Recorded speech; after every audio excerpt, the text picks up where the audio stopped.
ভারতে মোদি সরকার মুসলমান বিরোধী আরও একটি পদক্ষেপ নিয়েছে বলে মন্তব্য করেছেন আইন, বিচার ও সংসদ বিষয়ক মন্ত্রণালয়ের উপদেষ্টা আসিফ নজরুল।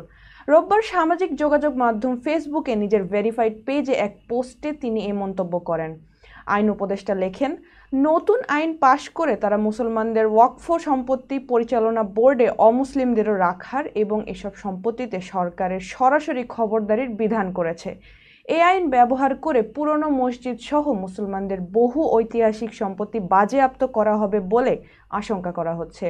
তিনি লেখেন, ভারতে হিন্দু মন্দির পরিচালনা কমিটিতে অন্যান্য ধর্মাবলম্বীরা স্থান পান না। এই প্রশ্ন সেখানে উঠেছে যে ওয়াকফ বোর্ডে তাহলে অমুসলিমদের রাখা হবে কেন? তিনি আরও লেখেন, এই আইনে ভারতে মুসলমান ও অন্যান্য সংখ্যালঘু ধর্মের মানুষের বিরুদ্ধে ভারতের হিন্দুত্ববাদী গোষ্ঠীর ক্রমাগত বৈষম্য ও নিপীড়নের আরেকটি অধ্যায় রচনা করবে।